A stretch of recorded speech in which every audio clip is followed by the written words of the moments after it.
प्रियांका आशिष, प्रियांका अनशोल त्यांच्याकडे पाहिलं की आम्हाला पाहिलं की देवाने दिलेला आशीर्वाद त्यांच्यामध्ये आम्हाला पाहायची बरोबर. देव संतती ही परमेश्वरानं दिलेले धन आहे आणि हे धन आम्ही पाहतो की हा एक आशीर्वाद आहे की आज आमच्यासमोर ही प्रिय लेकरं आज आमच्यासमोर आहे. आणि म्हणून प्रभूला आम्ही धन्यवाद देत असताना एक गोष्ट आम्ही आमच्या लक्षात घेऊया की बाळासाहेबांच्या कुटुंबाकडे पाहत असताना की प्रभूमध्ये कुणाची श्रम व्यर्थ नाही. त्यांनी केलेली प्रभूची सेवा, त्यांनी केलेली श्रम आणि हेच प्रेफळ आम्हाला या ठिकाणी पाहायची होते. मग देवाचं वचन आम्ही पाहतो की पवित्र शास्त्रामध्ये पवित्र वचनामध्ये जर आम्ही विचार केला तर परमेश्वर देव कुणालाही कल्पना दिल्याशिवाय एका विशिष्ट व्यक्तीचा जन्म व्हायचा असेल तर परमेश्वर देव त्या व्यक्तीविषयी सूचना दिल्याशिवाय त्या व्यक्तीला जगामध्ये पाठवत नाही.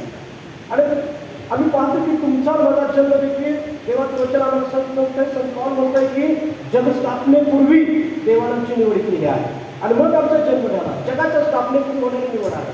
आणि प्रत्येक मनुष्याच्या जीवनामध्ये देव जगाच्या स्थापनेपूर्वी त्याच्या जन्माच्या अगोदर देव त्याची निवड करत असतो.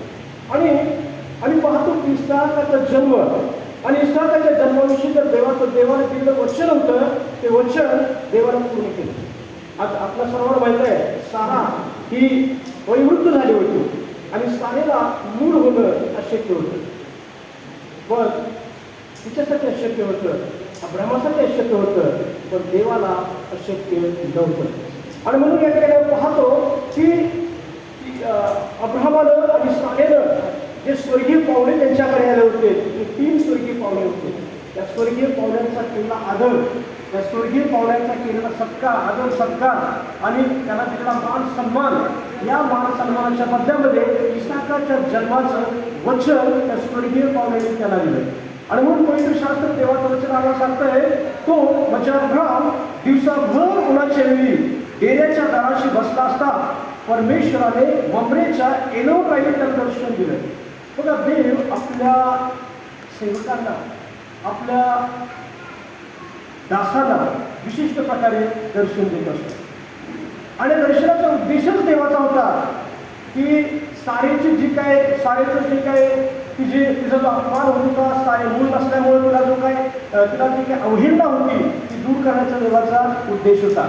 आणि म्हणून परमेश्वर देवाने त्याला दर्शन दिलं. त्याने म्हणजे अब्रामाने आपल्या दृष्टी वर करून पाहिली तेव्हा त्याच्यासमोर 3 पुरुष उभे असलेले त्याला दिसले. त्याने आपल्या डेऱ्याच्या दारापासून धावत सामोरे जाऊन जमिनीपर्यंत जाऊन त्याला नमन केलं होतं. फार महत्त्वाची गोष्ट आहे. आज आमच्या घरी देखील तुमच्या आमच्या घरी देखील पाहुणे येतात. आम्ही कशा प्रकारे त्या पाहुण्याचा आम्ही आदर सत्कार करत असतो, कशा प्रकारे त्या पाहुण्याला मान सन्मान देत असतो. पण या ठिकाणी पाहतो की जे 3 पुरुष होते ते 3 पुरुष अनोळखी होते. अब्रामाला माहीत नव्हतं, पण त्यात आम्ही पाहतो की त्याला नमन करून त्याला काय केला, त्याला नमन केलं, जमिनीपर्यंत नमून त्याला नमन केलं. त्याचा अर्थ ते पाहुण्याच्या समोर तो नम्र झाला, तो लीन झाला, त्या पाहुण्याचा त्यानं स्वीकार केलेला आम्हाला या ठिकाणी पाहायला मिळतं. हे प्रभूमध्ये असणारे श्रम आहे. मग पुढे या ठिकाणी काय झालं, तो म्हणाला हे प्रभू मजबूर तुझी कृपा दृष्टी असेल तर तुझ्या दासापासून पुढे जाऊ नको. आणि या ठिकाणी अब्रामाला ओळखलेलं आहे की जे पाहुणे आहेत ते पाहुणे साधे पाहुणे नाही, ते पाहुणे स्वर्गीय पाहुणे देवापासून आलेले आहेत. आणि म्हणून तो काय म्हणत आहे की हे प्रभू मजबूर तुझी कृपा दृष्टी असेल तर तुझ्या दासापुढे पुढून तू जाऊ नको. आणि अब्रामानं त्याला आग्रह लिहिलेला आहे की तुम्ही मला पुढे जाऊ नका.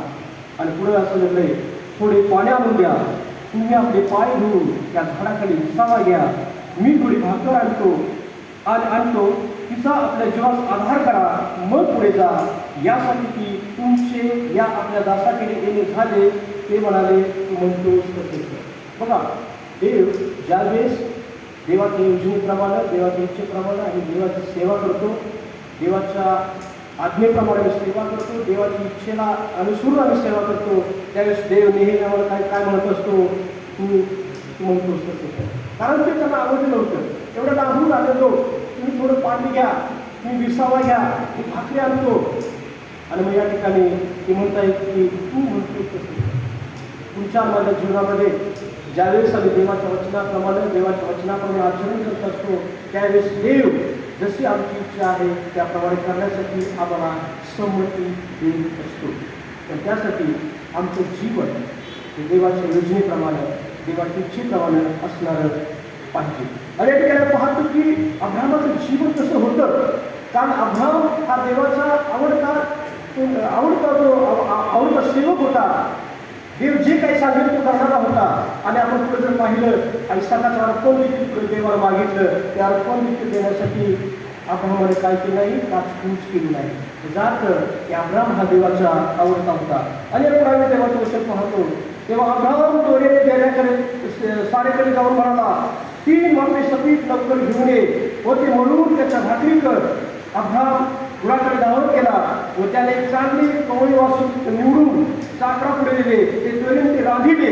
नंतर अब्राहमाने दही, दूध व रांधलेले वासरू आणून त्यांच्यावर ठेवले आणि ते जेवीत असता तो त्यांच्याजवळ झाडाखाली उभा राहिला. अजून काय सेवा केली? तो जीवित असता, ते लोक जीवित आहेत, ते स्वर्गीय पाहुणे जीवित आहेत. तर अब्राहमानं त्या पाहुण्यापासून बाजूला गेला नाही. का गेला नाही माहिती का? तर अब्राहम अजून आम्हाला काय आज्ञा मिळते का, अजून मला याची सेवा करण्याची संधी मिळते का, याची तुम्ही वाट पाहतो का? तुम्ही आणि मी आम्ही देखील देवाची सेवा करत असताना आम्ही देवाला गुरु असणे गरजेचं आहे. देवाच्या सानिध्यामध्ये, देवाच्या सानिध्यापासून आम्हाला